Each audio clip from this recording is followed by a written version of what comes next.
The sun burned through the window, casting its unforgiving rays across my face. For a moment, I thought I was dead. The weight of the years, the burdens, the regrets, they all felt like a suffocating shroud. But then, I opened my eyes. My heart raced as I realized that I was staring into the eyes of my younger self, vibrant, full of life, yet naive and foolish. The young Jacob Grant stood before me, 23 years old, fresh-faced, arrogant. Autumn Reed, are you deaf? His voice was sharp, mocking, as if nothing had changed. What was happening? How had I ended up here again? The last time I'd seen him, he was an old man on his deathbed, spewing cruel words. If there's a next life, I won't marry you. I'll choose Claire Bennett. I had felt the sting of those words even after death. They twisted in my chest like a poisoned arrow. Yet, here I was, standing before him again in this twisted moment of time. My anger flared as I looked at him. I could see his contempt, the same familiar expression that had crushed me in my past life. But now, I was no longer that desperate, broken woman. You think you can hurt me again? I whispered, the bitterness of the past beginning to boil over. I won't beg this time. You're not worth it. He didn't understand. No, he never did. In this life, I was done. I was finally ready to let go of the years I had wasted chasing a man who would never love me the way I deserved. But the twisted irony hit me. His words, his choice of Claire, even his cruelty in the final moments of his life, they had all been building blocks of my transformation. I had to thank him for showing me just how low I had sunk. His face froze, and I almost laughed at the confusion that flashed across his eyes. He wasn't expecting this. You're breaking up with me? I could see the disbelief in his expression. He had expected me to crumble, to beg, to fall back into the trap of loving him. But instead, I stood there, poised, cold, the anger I once hid now radiating from me like an impenetrable shield. You're so pathetic, Jacob, I muttered. I won't spend another second of my life chasing after someone who will never choose me. You and Claire, perfect match. I could feel my heart pounding as I said it. My body felt light, free even. It was the first time in my life I didn't need anyone to define me. The realization hit me like a freight train. Jacob had never been my salvation, he was my prison. The silence between us stretched, his face flushed red with fury, his hands clenched into fists. The years of manipulation, the gaslighting, the lies, I could see it all now, so clearly. He had played me, twisted my feelings to his advantage, and I had let him. Not anymore. Jacob took a step forward, fury evident in his movements. Who are you calling that? His voice was a low growl, full of venom. It was a warning, a challenge, but I had no fear left. I shook him off with ease, turning my back on him. Let me make one thing clear, I said, my voice cold as ice. Claire's the dog. You're the one who's nothing more than her sidekick. A perfect match. The slap came quickly, a reaction from the man who thought he could still control me. But I saw it coming, and my hand shot up faster than his could land. The sound of my palm meeting his cheek was satisfying, so satisfying. In fact,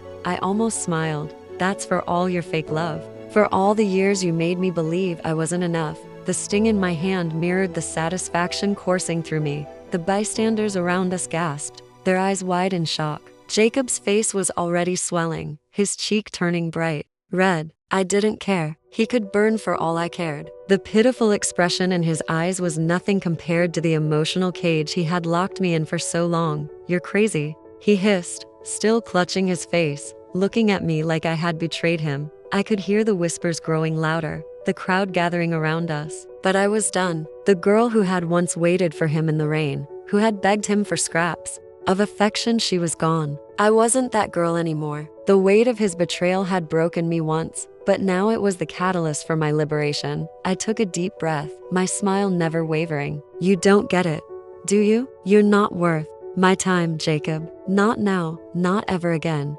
I walked away, my head held high. It felt like I was walking on air, every step lighter than the last. There was no turning back now. I was finally free from the chains of my past. My phone buzzed in my pocket, and I pulled it out without hesitation, dialing my dad. Dad, I said, my voice steady, but with a sense of finality. Forget about the Grant family project. We're not investing.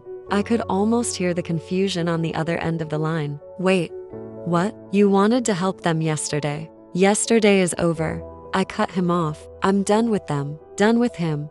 As I ended the call, I felt a wave of empowerment wash over me. There was no going back now. For the first time in my life, I felt like I had a purpose beyond chasing after someone who would never appreciate me. I was done being a pawn in someone else's game. It was time to take control of my own life. Later that day, as I walked back to my dorm, I couldn't help but feel a sense of exhilaration. The girl who had once begged, cried, and fallen apart over Jacob Grant, she was gone. In her place stood a woman who had learned to fight back, to demand respect, to choose herself. The air was crisp, autumn leaves swirling around me as I made my way inside. The familiar sound of laughter and conversation filled the air as I stepped into the cafeteria. But something caught my eye, a poster on the wall, bright and bold. Campus Entrepreneurship Competition. It read. My heart skipped a beat.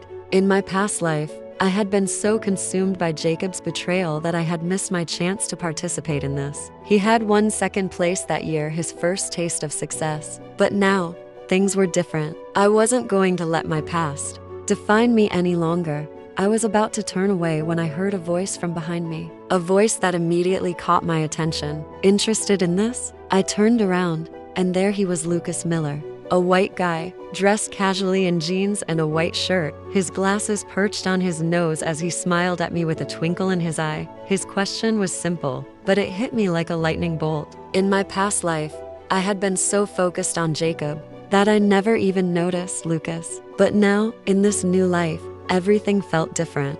There was something about him, something real. Without hesitation, I nodded. Tell me about your project, I said, eager to move forward, eager to put the past behind me. Lucas didn't waste any time. He pulled out a laptop from his backpack and set it on the table, his fingers flying across the keys. I watched as he set up a detailed presentation, his movements smooth and precise. The project he was working on was impressive, a medical imaging diagnostic system that could detect early-stage cancers using AI. I was floored. This was exactly the kind of breakthrough that could save lives. It reminded me of my own life, how, in my past life, technology like this had saved me when I was battling breast cancer. How did you think of this? I asked, genuinely impressed. He looked up at me, his eyes shining behind his glasses. I've been working on AI for a while, but this is personal. My mom's a doctor. I watched her struggle with cases that could have been diagnosed earlier. So, I wanted to create something that could help.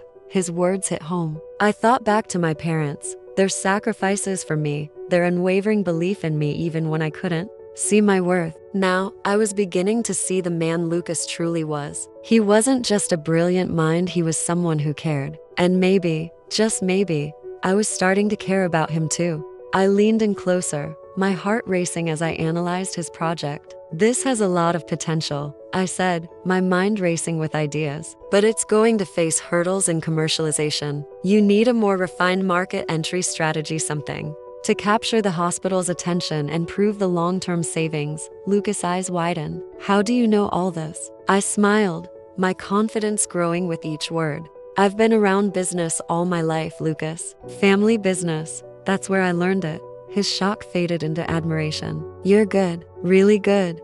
Something in me stirred. I had spent so many years pouring everything into a man who had never been worthy of it. But here now, with Lucas, it felt different. It felt real. The conversation carried on late into the evening, until the cafe was nearly empty. But as we spoke about his vision, something gnawed at the back of my mind. Jacob. I knew he was somewhere out there, probably with Claire, plotting the next move. I could almost hear his voice in my head, laced with that familiar arrogance. But it didn't affect me anymore, not like it used to. My focus was clear. The next morning, I woke up to find the campus forum buzzing with news about Jacob. It had only been a day since I broke up with him, but the gossip mill was already in full swing. The headline read, Jacob Grant's new relationship revealed. Below it was a photo of Jacob and Claire Bennett, arms draped around each other, flaunting their so-called perfect love. The comments were brutal. About time. Autumn was never good enough for him.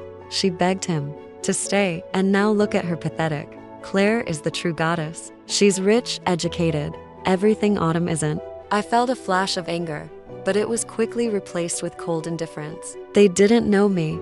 Not the way I knew myself now. They didn't know the strength I had found in myself, the power that Jacob had never seen. I clicked on the post. At the very top was a new comment, Autumn Reed's hidden scandals exposed. I clicked in, my heart sinking. It was a smear campaign, full of lies and absurd accusations. She dated multiple men at the same time, the post claimed. She used family connections to get into an elite university. And worst of all, it insinuated that I had used underhanded tactics to win Jacob's heart. I should have been angry. I should have felt betrayed. But instead, I just felt numb. How stupid had I been in my past life to allow myself to be manipulated like this? To give everything for a man who wouldn't even lift a finger to protect me. But this time, I wasn't going to collapse. I wasn't going to hide in shame. I took a screenshot of the post and sent it straight to my dad's legal team. Then, I registered a new account, leaving my comment beneath the post. Spreading rumors can get you a prison sentence. I have evidence. Expect your court summons. I could feel the power shift in my hands. It was an act of vengeance, yes, but more than that, it was justice. I had been silenced for so long. Now, I was done with being the victim. 3 days later, the campus entrepreneurship competition began. As soon as I walked into the venue, I saw them, Jacob and Claire, walking hand in hand, like they owned the place. Jacob's arrogance radiated from him, and Claire strutted beside him like a queen. She had changed too. Her once innocent persona was now a carefully constructed mask. "Isn't this Autumn Reed?" Jacob called out, his voice carrying across the room. "Found yourself a new boyfriend so soon?" I turned to see Lucas standing beside me, his eyes narrowing at Jacob's taunt. The urge to defend him was immediate. "Jacob, your taste really has taken a dive," I said, meeting his smirk with my own. Claire laughed, but it was forced, a sound that didn't quite match the smugness in her eyes. "So, this is your new boyfriend,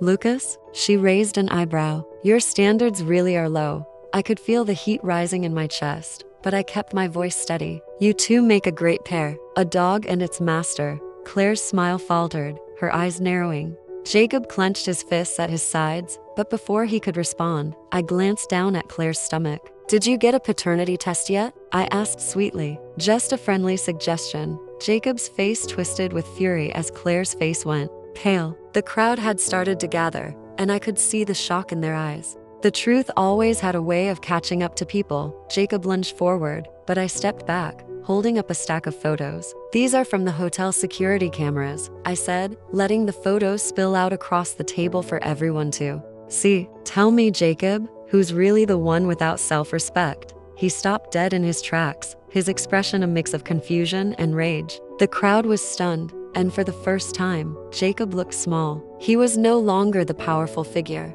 who had once controlled my life. I didn't wait for him to respond. I turned on my heel and walked away, leaving him standing there, exposed and humiliated. I could hear whispers following me, but I didn't care. The victory wasn't in the crowd's approval. It was in the freedom I felt walking away from him. The competition was intense, but Lucas and I made a formidable team. While he focused on the technical side, I refined the business plan, making sure it was airtight. By the end of the day, we had secured our place in the finals, taking the lead by a landslide. Jacob's team barely scraped by in last place. His face, once confident, now wore a look of defeat. Later, in the hallway, I saw him blocking my path, his jaw tight. "Don't get too comfortable, Autumn. The finals are where it counts." I didn't bother responding. But when his phone rang, his expression darkened. He stepped aside, taking the call, and I could see the anger radiating from him. "You're the one who screwed this up," I muttered under my breath, but as I walked past him, I couldn't help but feel a sense of triumph. He wasn't even worth my time anymore. The following days blurred together, each one feeling like a new chapter in the unfolding saga of my life. Jacob's face kept popping up in the most unexpected places on campus, in the halls, at the caf. He was always there, lurking, watching, waiting for me to slip. But I didn't care. He had lost his power over me. I kept my focus on the competition and the work Lucas and I were doing to refine our medical imaging project. With each passing day, I felt more confident in what we were building. We were making real progress, and for the first time in a long time, I felt like I was doing something that mattered. But even as I found strength in this new chapter of my life, I couldn't escape the specter of Jacob. His presence was everywhere, the whispers behind my back, the knowing glances from people who still believed I was just the girl who'd been dumped for another woman. But that didn't bother me anymore. The girl who would have fallen apart over a breakup, she was gone. Now, I had a purpose. And then, the bombshell dropped. It was a Thursday afternoon, just 2 days before the finals, when I opened my phone to find the latest post on the campus forum. The headline was simple, but its impact hit me like a slap in the face. Jacob Grant's two-timing scandal exposed. My heart skipped a beat, my fingers trembling as I clicked on the post. The details were explosive screenshots of text conversations between Jacob and Claire, messages full of lies and deceit, everything pointing to the fact that Jacob had been playing both Claire and me all along. The final kicker? A series of photos showing Jacob and Claire together at the hotel. While I had been under the impression that he was still with me, the comment section was on fire. Is this true? I always knew Jacob was a jerk, but this is next level. Poor Autumn. How could he do this to her? Good riddance, Jacob. He never deserved her. I felt a rush of vindication, but it didn't last long. I wasn't going to celebrate this. Jacob's downfall wasn't my victory. It was just another painful reminder of how far he'd gone to manipulate and deceive everyone around him. But I wasn't going to let this derail me. The truth had finally come to light, but I had bigger things to focus on. Lucas and I were about to take the stage, and I wasn't about to let anyone, especially not Jacob, distract me from the future I was building. The days leading up to the finals felt like an emotional roller coaster. Despite everything, the tension in the air was palpable. Everywhere I went, people were whispering about Jacob's scandal, his relationship with Claire, and the drama surrounding our campus. But I remained focused, calm, even as the storm raged around me. The final competition day arrived with a heavy sense of anticipation. The air was thick with excitement as students, faculty, and potential investors gathered to watch the pitches. Lucas and I were ready. Our project was solid, our business plan flawless. The only thing left was to prove it. When it was our turn, we walked onto the stage, and I could feel every eye on us. The pressure was on, but for the first time in my life, I wasn't scared. This wasn't just about winning a competition, it was about proving to myself that I was capable of far more than I had ever imagined. Lucas took the lead, walking through the technical aspects of our AI system, explaining how it would revolutionize early cancer detection. As he spoke, I couldn't help but admire him, not just for his brilliance, but for his steady presence. He wasn't like Jacob. He didn't use people. He didn't manipulate. Lucas was real. Then, it was my turn. I stood up and took a deep breath, my heart pounding in my chest. I explained our commercialization strategy, our market entry, and how we planned to scale the project. I could feel the tension in the room, but I spoke with confidence. This wasn't just a dream, it was a plan. When we finished, the room was silent for a moment, and then a burst of applause erupted. The investors were impressed. We had done it, but I couldn't help but notice Jacob's team standing in the back corner, their faces tight with frustration. They knew we had won. They knew it was over for them.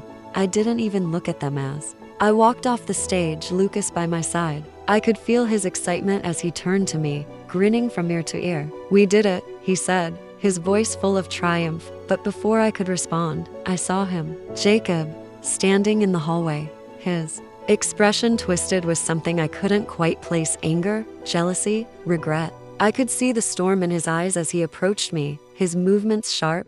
"You think this is over?" He spat, his voice low and dangerous. "The finals are where it counts, Autumn. You may have won today, but there's still a long way to go." I stood my ground, meeting his gaze with icy resolve. "I'm not interested in your games anymore, Jacob. You lost me the day you chose Claire." His face darkened, and I could see the old arrogance coming back. But now, it was hollow. He wasn't the man I once feared. He was a shadow of the person I had once loved. And I wasn't going to let him take me down again. "You're making a mistake," he warned, his voice tight with frustration. "No," I said calmly, my voice steady and unshaken. "The mistake was thinking you could control me." And with that, I turned away, walking toward Lucas, who was waiting for me at the entrance. We walked out together, heads held high, the weight of the past finally behind us. The next few days were a whirlwind. The campus was still reeling from the scandal that had shattered Jacob's carefully curated image, but my focus remained sharp. Lucas and I threw ourselves into perfecting our project, meeting with investors, refining our business pitch, and preparing for what was about to come. The future was in our hands, and we weren't going to let anyone or anything stop us. But Jacob wasn't done. He kept trying to reach out, texts, calls, emails, each one more desperate than the last. But I didn't flinch. I ignored them all. I wasn't the same person who had once crumbled under his manipulation. The power had shifted, and now he was the one chasing me, the one desperate to fix what he had broken. And I wasn't interested in fixing him. On the day of the final presentation, we stood on the stage again. This time, the stakes were higher. Investors were in the room, and the pressure was suffocating. I could feel it in the air, thick and heavy, but I wasn't afraid. This was my moment. Lucas and I presented our refined project, confidently laying out every detail. The audience hung on our every word, and I could see the investors nodding, their faces reflecting approval. When we finished, there was no applause. There didn't need to be. The silence was the answer we needed. We had done it. I was about to leave the stage when I saw Jacob. He was standing at the back of the room, his face a mixture of bitterness and desperation. But this time, it didn't hurt to look at him. This time, I felt nothing. It was like looking at a ghost, a past life I had left behind. But he wasn't done. He stormed toward me, his fists clenched at his sides. "You think you've won, don't you?" His voice was low, almost menacing. "You think you can just walk away from everything we built? You think you can destroy me and get away with it?" I raised an eyebrow, unfazed by his fury. "Jacob, you're delusional. I didn't destroy you. You destroyed yourself. You chose Claire. You chose your own selfishness over everything else. This is all on you." He took a step closer, his eyes wild. "I made a mistake, Autumn. I was wrong. I still love you. We can fix this. Just come back to me, please." I could see it, the desperation, the fear in his eyes. It was the same thing I had seen when he had been lying on his deathbed in the last life. But now, I knew better. I knew exactly what kind of man he was. He wasn't capable of love. He was capable of control, of manipulation, of using people to fill the emptiness inside of him. But I wasn't going to let him use me again.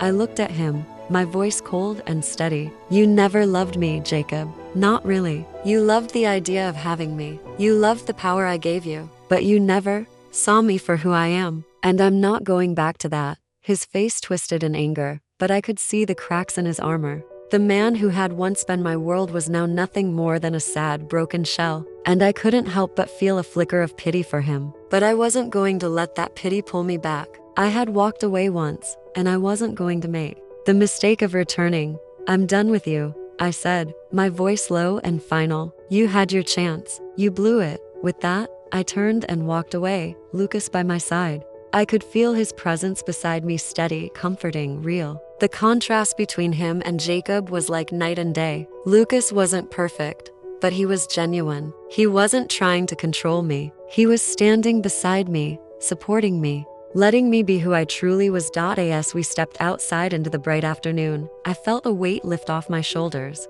The sun was shining, the air crisp and fresh. For the first time in my life, I felt completely free. I had faced my demons, confronted my past, and come out the other side stronger, more whole than I had ever been. And it was all because I had chosen to let go. The next few weeks were a blur of meetings, negotiations, and success. Clearwave Tech, Lucas, and my new company started to gain traction. Investors were lining up, eager to get in on the ground floor of our breakthrough technology. We were on the verge of something huge, and for the first time in my life, I felt like I had a future that was entirely my own. And then came the day we signed our first big contract, a partnership with a leading healthcare provider. The deal was worth millions, and as Lucas and I signed the papers, I couldn't help but smile. This was just the beginning. We had worked for this, fought for this, and now it was finally ours. But the victory wasn't just about the money or the success. It was about something much more personal. It was about finally choosing myself.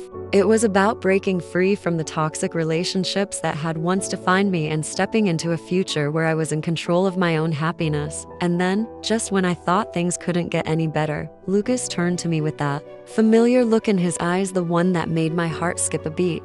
"I think we deserve a celebration," he said, his voice soft but full of meaning. I smiled, feeling a warmth spread through me. I agree. Later that night, after a quiet dinner at a cozy restaurant, Lucas drove me back to my apartment. As we parked beneath the dim lights, I could feel the tension between us, the unspoken connection that had been building between us for weeks. And then, as I turned to look at him, his eyes met mine with a sincerity that took my breath away. "Autumn," he said, his voice filled with a nervous energy I had never heard before. "I need to ask you something." I felt my heart race. As he hesitated, and then he spoke again, his words tumbling out in a rush. "I know we've been through a lot, and I don't want to rush things, but do you feel the same way about me? I mean, do you want to be with me? I want to be with you. For real." The question hung in the air, heavy and full of possibility. I took a deep breath, feeling the weight of everything that had led to this moment, the pain, the heartbreak, the transformation. And then, with a smile, I nodded. "Yes, I want to be with you, Lucas. For real." He grinned, his face lighting up with pure joy. And in that moment, I knew this was my new beginning. I had finally found someone who saw me, who loved me for who I was, not for what I could do for him. As he pulled me into an embrace, I closed my eyes, letting the warmth of the moment wash over me. The storm was finally over, and for the first time in my life, I felt like I had found peace.